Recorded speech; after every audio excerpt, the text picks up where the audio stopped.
Buffer solution. Buffer solution அப்படின்னா என்னென்னா, எந்த ஒரு சொல்யூஷன் வந்து pH சேஞ்சை வந்து ரெசிஸ்ட் பண்ணுதோ, அதாவது pH அதிகமாகும்போது அதிகமாகாமல் இருக்கிறதும், pH கம்மியாகும் பொழுது கம்மியாகாமல் இருக்கிறதும் இந்த பஃபர் சொல்யூஷனுடைய கேரக்டர் அப்படின்னு சொல்லலாம். இதில் நம்ம என்ன தான் ஒரு ஆசிட்டையோ பேஸையோ ஆட் பண்ணாலும் இது வந்து இதனுடைய pH வந்து சேஞ்ச் ஆகாது அப்படிங்கிறது தான் பஃபர் சொல்யூஷன். பஃபர் சொல்யூஷனில் ரெண்டு வகை இருக்குது. ஒன்று அசிட்டிக் பஃபர், இன்னொன்று வந்து பேசிக் பஃபர். அசிட்டிக் பஃபர்னால் என்னன்னு சொன்னோம்னா, அசிட்டிக் பஃபரில் என்ன இருக்குன்னு சொன்னோம்னா ஆசிட்டும் அதனுடைய சால்ட்டும் இருக்கும். இதுக்கு என்ன பேர் சொல்லுவாங்கன்னா காஞ்சுகேட் பேஸ் அப்படிங்கிற ஒரு பேர் சொல்லுவாங்க. வீக் ஆசிட்டும் காஞ்சுகேட் பேஸும் இருந்துச்சுன்னு சொன்னால் அது வந்து அசிட்டிக் பஃபர். அசிட்டிக் பஃபருக்கு உதாரணம் என்னன்னு சொன்னோம்னா அசிட்டிக் ஆசிட்டும் அதனுடைய சால்ட்டான சோடியம் அசிட்டேட்டும் தான் அசிட்டிக் பஃபருக்கு வந்து ஒரு உதாரணம். அதே மாதிரி பேசிக் பஃபரில் என்னெல்லாம் இருக்குன்னு சொன்னோம்னா வீக் பேஸும் அதனுடைய காஞ்சுகேட் ஆசிட் அதாவது அதனுடைய சால்ட்டும் இருக்கும்.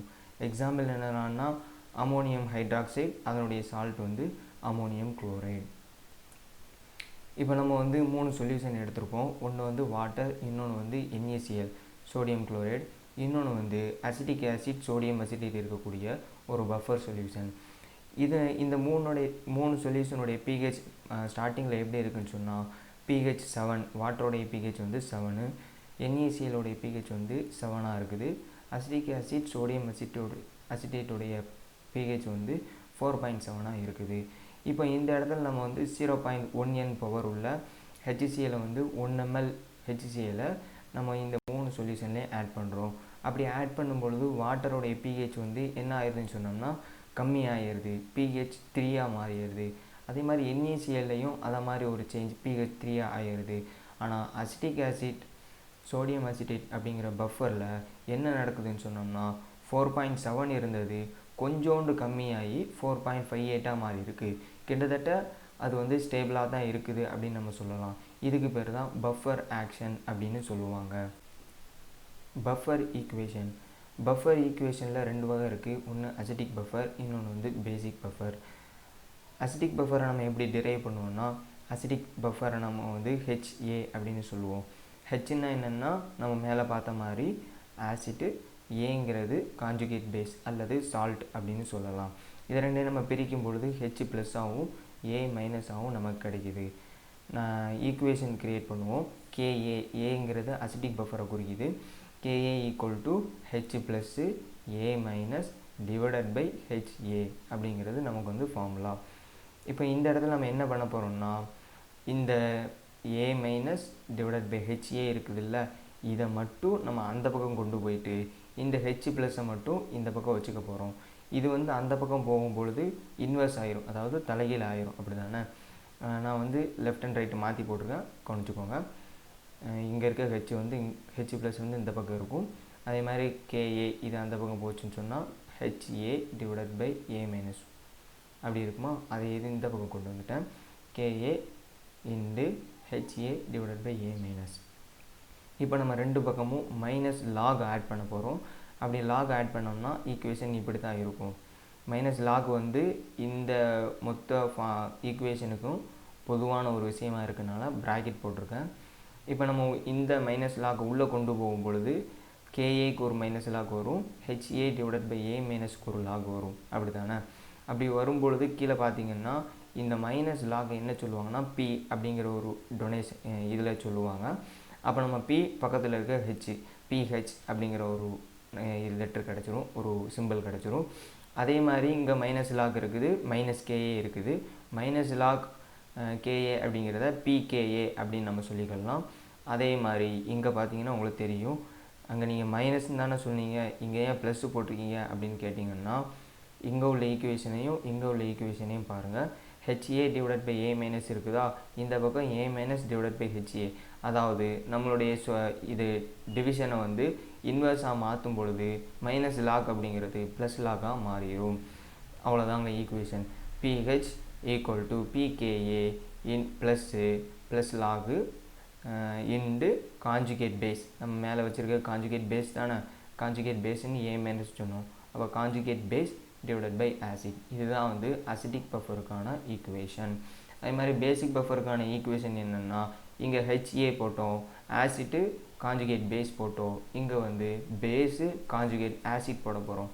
B+ அப்படிங்கிறது பேஸு, OH- அப்படிங்கிறது காஞ்சுகேட் ஆசிட், அதாவது சால்ட் அப்படின்னு நம்ம சொல்லிக்கலாம். அதே மாதிரி நம்ம கொண்டு வந்தோம்னு சொன்னால் KB basic buffer equal to B+ + O- divided by OH அப்படின்னு வந்துச்சா. அப்போ அதுக்கடுத்து நம்ம என்ன பண்ணுவோம், இந்த இடத்துல நான் ப்ளஸ்ஸு போட்டிருக்கேன், தப்பான ஒரு இது, சாரி நான் மறந்து போட்டிருக்கேன். இந்த OH- டிவைடட் பை POH இருக்குதா, இதை அப்படியே நம்ம அந்த பக்கம் கொண்டு போக போகிறோம். அப்படி கொண்டு போகும்பொழுது நமக்கு வந்து இன்வெர்ஸில் வரும், BOH divided by plus minus B+ அப்படிங்கிற ஒரு ஈக்குவேஷன் கிடைக்கும். இந்த OH நம்ம வந்து அந்த பக்கம் கொண்டு போயிட்டோம், B+ BOH வந்து அந்த பக்கம் கொண்டு போயிட்டு இந்த OH- மட்டும் இந்த பக்கம் வச்சுருக்கோம். அதனால் ஈக்குவேஷன் நமக்கு எப்படி கிடச்சிருக்குன்னா OH- is equal to KB into BOH divided by P+. வச்சுக்கோங்க. அதுக்கடுத்து ரெண்டு பக்கமும் மைனஸ் லாக் ஆட் பண்ணுவோம். அப்படி ஆட் பண்ணும்பொழுது ரெண்டுக்கு பொதுவாகவே நமக்கு வந்து மைனஸ் லாக் வந்து உருவாகும்.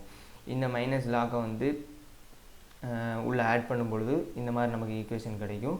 ப்ளஸ் லாக்காக இருந்ததை மைனஸ் லாக்காக இருந்ததை எப்படி ப்ளஸ் லாக்காக மாற்றுவோம்னு சொன்னால் இந்த ஈக்குவேஷன் நம்ம இன்வெர்ஸ் பண்ணிட்டா, அதாவது தலையில மாற்றிட்டா நமக்கு வந்து ப்ளஸ் லாக்காக ஆயிரும். இங்கே BOH மேலே இருக்குது, இங்கே POH கீழே இருக்குது, அப்போ தலையில மாறிடுச்சு. அதுக்கடுத்து மைனஸ் லாக்காக நம்ம எப்படி மாற்றுவோம், Pன்னு மாற்றுவோம், POH அப்படிங்கிற ஒரு இதுக்கு கொண்டு வந்தாச்சு. அதே மாதிரி PKB அப்படிங்கிற ஒரு இதுக்கு கொண்டு வந்தாச்சு. Plus lock into conjugate acid மேலே இருக்குது, பேஸ் கீழே இருக்குது. அவ்வளோதான், இதுதான் ஈக்குவேஷன். அடுத்து நம்ம பார்க்குறது வந்து பஃபர் கெப்பாசிட்டி. பஃபர் கெப்பாசிட்டின்னா என்னென்னா, ஒரு பஃபரால் எவ்வளோ pH சேஞ்சை வந்து தாங்க முடியுது, அதனுடைய கெப்பாசிட்டி என்ன அப்படிங்கிறது கண்டுபிடிக்கிறது தான் பஃபர் கெப்பாசிட்டி. அதனுடைய ஈக்குவேஷன் என்னென்னா beta equal to ΔB divided by ΔBH. Beta அப்படிங்கிறது பஃபர் கெப்பாசிட்டி, ΔB அப்படிங்கிறது நம்ம வந்து எவ்வளோ ஸ்ட்ராங் ஆசிட்டையோ அல்லது வீக் ஆசிட்டையோ அந்த பஃபரில் ஆட் பண்ணி அந்த pH சேஞ்சை கொண்டு வரோம் அப்படிங்கிறது தான் ΔP. ΔPHனா சேஞ்ச் இன் pH எவ்வளோ சேஞ்ச் ஆகுது அப்படிங்கிறது ΔPH. ஒரு பஃபர் வந்து பயாலஜிக்கல் ரிசர்ச்சில் யூஸ் பண்ணணும்னு சொன்னால் அதனுடைய குவாலிஃபிகேஷன் என்ன மாதிரிலாம் இருந்தால் அந்த பஃபரை நம்ம பயாலஜிக்கல் ரிசர்ச்சுக்கு யூஸ் பண்ணலாம். மொதல் பாயிண்ட் என்னென்னா, அந்த பஃபரானது நம்ம யூஸ் பண்ணக்கூடிய ஆக்டிவ் ஃபார்மசூட்டிக்கல் இன்க்ரீடியன்ட்ஸ் கூட காம்ப்ளெக்ஸ் ஃபார்ம் பண்ணவே கூடாது. அதுக்கடுத்து நம்ம API ஆக்டிவ் ஃபார்மசூட்டிக்கல் இன்க்ரீடியன்ட் கூட இன்க்ரீடியண்ட்டுடைய சாலுபிலிட்டியை அல்டர் பண்ணக்கூடாது. மூணாவதான விஷயம் வந்து நமக்கு இருக்கக்கூடிய பஃபர் வந்து ரொம்ப பியூரிட்டியான ஹை டிகிரி பியூரிட்டியில் இருக்கணும். நாலாவது வந்து நம்மளுடைய பஃபர் வந்து நான் டாக்ஸிக்காக இருக்கணும், டாக்ஸிக்காக இருக்கக்கூடாது. நம்மளுடைய பஃபர் வந்து விசிபிள் லைட்டையோ அல்லது UV லைட்டையோ அப்சர்வ் பண்ணக்கூடாது. நம்மளுடைய பஃபரானது வாட்டரில் ஈஸியாக சாலுபிள் ஆகக்கூடியதாக இருக்கணும். அது மட்டும் இல்லாமல் நம்ம பயாலஜிக்கல் மெம்பரைன், நம்ம டிஷ்யூவாக இருக்கட்டும், ஸ்கின்னாக இருக்கட்டும், இது கூட வந்து பெர்மியபிளாக, அதாவது உள்ளே போகக்கூடியதாக இருக்கக்கூடாது, இம்பெர்மியபிளாக இருக்கணும் அப்படிங்கிறது அந்த குவாலிஃபிகேஷன். காமனான பஃபர் என்னலான்னா, உதாரணத்துக்கு ஹைட்ராக்சி மெத்தில் அமினோ மீத்தேன், அதனுடைய சால்ட்டு HCl ஹைட்ரோக்ளோரைடு. இதனுடைய pH வந்து 7.1லேருந்து 9.1 வரையும் இருக்கும் pH வேல்யூ. சோடியம் போரேட், அதே மாதிரி போரிக் ஆசிட், அதனுடைய சால்ட் ஆசிட்டு, இது சால்ட்டு மாற்றி போட்டிருக்கேன். அப்போது வந்து அதனுடைய pH வேல்யூ வந்து 8.1லேருந்து 10.1 வரை இருக்கும். அதே மாதிரி சோடியம் கார்பனேட், சோடியம் பைகார்பனேட், அது ஒரு பஃபரு. அது வந்து 9.3லேருந்து 11.3 வரையும் அதனுடைய pH வேல்யூ இருக்கும். Sodium phosphate, disodium hydrogen phosphate 11.3லேருந்து 13.3 வரையும் பஃபர் கெப்பாசிட்டி இருக்கும். அது வந்து மேலே பார்த்துருக்க வந்து ஆர்டிஃபிஷிக்கலாக நம்ம எடுக்கக்கூடிய ஒரு பஃபர் சொல்யூஷன். நம்ம இயற்கையாக நம்ம உடம்புக்குள்ளே இருக்கக்கூடிய நிறைய பஃபர் இருக்குது, நம்ம உடம்புக்குள்ளே நிறைய பஃபர்ஸ் இருக்குது. அதில் முதல்ல நம்ம பார்க்க போகிறது வந்து pH ஆஃப் த பிளட். நம்மளுடைய பிளட்டுடைய pH எப்படி இருக்குன்னு சொன்னால் அதனுடைய பஃபர் கெப்பாசிட்டி எவ்வளோன்னு சொன்னால் pH 7.3லேருந்து pH 7.4 வரைக்கும் இருக்கணும். அதுக்கு மேலே இருந்தாலோ அதுக்கு குறைய இருந்தாலோ நமக்கு வந்து ப்ராப்ளம் இருக்கும். அதே மாதிரி நம்ம பாடியில் வந்து அசிட்டிக் மெட்டபாலிட்டிஸ் அப்படின்னு சொல்லக்கூடிய carbon di oxide, protein, amino acid இதெல்லாம் நம்ம உடம்புல அதிகமாகிடுச்சின்னு சொன்னால் நம்மளுடைய உடம்புடைய அசிடிட்டி வந்து அதிகமாகிரும் அப்படின்னு சொல்லுவாங்க. இதை கண்ட்ரோல் பண்ணுறதுக்காக நம்ம உடம்புல இருக்கக்கூடிய பைகார்பனேட் அயான் அப்படிங்கக்கூடியது வந்து இது எல்லாத்துக்கும் கூட வந்து ரியாக்ட் ஆகி நம்ம உடம்ப நியூட்ரலாக வச்சுக்குவோம். இது வந்து கடவுள் தந்த மிகப்பெரிய ஒரு கிஃப்ட்டு. அதே மாதிரி நம்ம யூரினில் எவ்வளோ pH இருக்குதுன்னு சொன்னால் pH 4.5லேருந்து 8.5 வரை தான் அதனுடைய வேல்யூ இருக்கணும். அதே மாதிரி கேஸ்ட்ரிக் ஜூஸ், அதாவது நம்ம ஸ்டொமக்கில் சுரக்கக்கூடிய HCLஆக இருக்கட்டும், மற்ற கேஸ்ட்ரிக் ஜூஸாக இருக்கட்டும், அதனுடைய வேல்யூ என்னென்னா 1.5லேருந்து 3.5 வரையும் இருக்கணும். அதே மாதிரி பைல் டக்கில் வரக்கூடிய பைல் ஜூஸ் அப்படின்னு சொல்லக்கூடிய அது வந்து 6லேருந்து 8.5 வரைக்கும் இருக்கணும். நம்மளுடைய சலைவா வந்து 5.4லேருந்து 7.5 வரை இருக்கணும். செமன் அப்படின்னு சொல்லக்கூடிய நம்ம உயிரணுக்கள், அதாவது ஸ்பேம், அதனுடைய pH வந்து 7.2லேருந்து 7.6 வரையும் இருக்கணும்.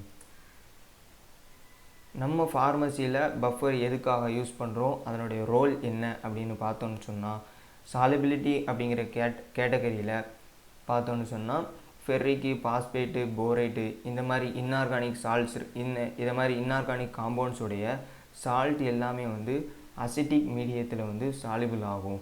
அல்கலைன் மீடியத்தில் வந்து ப்ரெசிபிடேட் ஆகிரும்.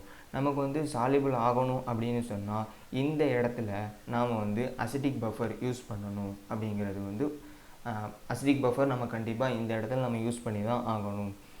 அதே மாதிரி கலர் அப்படிங்கிற கேட்டகரியில் பார்த்தோன்னு சொன்னால் நிறைய நேச்சுரல் டைஸாக இருக்கட்டும், அதே மாதிரி சிந்தட்டிக் ட்ரக்ஸாக இருக்கட்டும், மெடிசின்ஸாக இருக்கட்டும், இது எல்லாமே வந்து pHஐ டிபெண்ட் பண்ணி தான் இருக்குது.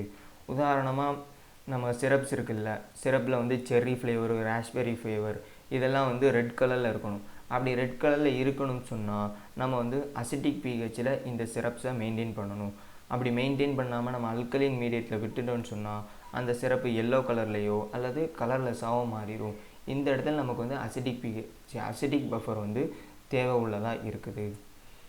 அதே மாதிரி ரெடாக்ஸ் டைட்ரேஷன் அப்படிங்கக்கூடிய ஒரு டைட்ரேஷனில் வந்து ஒரு காம்பவுண்ட் ஸ்டெபிலிட்டி நம்ம மெயின்டைன் பண்ணணும்னு சொன்னால், உதாரணமாக அஸ்கார்பிக் ஆசிட், பெனிசிலின் இந்த காம்பவுண்ட்ஸுடைய ஸ்டெபிலிட்டி நம்ம மெயின்டைன் பண்ணணும்னு சொன்னால் நம்ம வந்து அசிட்டிக் பஃபரை யூஸ் பண்ணணும். இந்த ரெண்டு காம்பவுண்ட் வந்து அசிட்டிக் பஃபரில் தான், அசிட்டிக் pHயில் தான் வந்து ஸ்டேபிளாக இருக்கும், அல்கலின் pHயில் அன்ஸ்டேபிளாக இருக்கும். அதே மாதிரி சோடியம் தயோசல்ஃபேட், சோடியம் பாலிசல்ஃபேட் இதெல்லாம் வந்து ஸ்டோர் பண்ணுறோன்னு சொன்னால் அல்கலின் மீடியத்தில் ஸ்டோர் பண்ணணும். ஏன்னு சொன்னால் அசிட்டிக் மீடியத்திலையோ வேறு எந்த மீடியத்தில் நம்ம ஸ்டோர் பண்ணோன்னு சொன்னால் இந்த ரெண்டு காம்பவுண்டில் இருக்கக்கூடிய சல்ஃபர் வந்து தனியாக செப்பரேட் ஆகிரும். நைட்ரேட்ஸ் வந்து ஸ்டேபிளாக இருக்கணும்னு சொன்னால் அதை நம்ம அல்கலின் மீடியத்தில் வந்து மெயின்டைன் பண்ணணும். அப்படி அல்கலின் மீடியத்தில் மெயின்டைன் பண்ணலைன்னு சொன்னால் நைட்ரேட்ஸ் வந்து ஸ்டேபிளாகவும் இருக்காது, ப்ரௌன் கலர்லேயும் மாறிடும். அதாவது அசிட்டிக் மீடியத்தில் ப்ரௌன் கலராக ஆகிரும். பேஷண்ட் கம்ஃபோர்ட் அப்படிங்கிற இதில் பார்த்தோன்னு சொன்னால் நம்ம சில ப்ரிப்பரேஷன்ஸை இன்ஜெக்ட் பண்ணுவோம் உடம்புல, இன்ட்ராவீனஸாக இருக்கட்டும், இன்ட்ராமஸ்குலராக இருக்கட்டும், அப்படி நம்ம இன்ஜெக்ட் பண்ணும்பொழுதோ அல்லது எக்ஸ்டர்னலாக க்ரீமாக யூஸ் பண்ணுறதா இருக்கட்டும், அதே மாதிரி இன்டர்னலாக யூஸ் பண்ணும்பொழுது நம்ம செஞ்சுருக்கக்கூடிய ப்ரிப்பரேஷன் வந்து pH கரெக்டான வேல்யூவாக இருக்கணும். அப்படி pH கரெக்டான வேல்யூவாக இல்லைன்னா நம்ம டிஷ்யூக்கு, நம்மளுடைய ஸ்கின்னுக்கு பொருத்தமானதாக இல்லைன்னு சொன்னால் அது வந்து நம்ம உடம்புக்கு வந்து இரிட்டேஷனையோ மற்ற ப்ராப்ளத்தையோ க்ரியேட் பண்ணும். அதனால் இந்த இடத்துல நம்ம வந்து பஃபர் கண்டிப்பாக யூஸ் பண்ணி தான் ஆகணும். Thank you for your attention.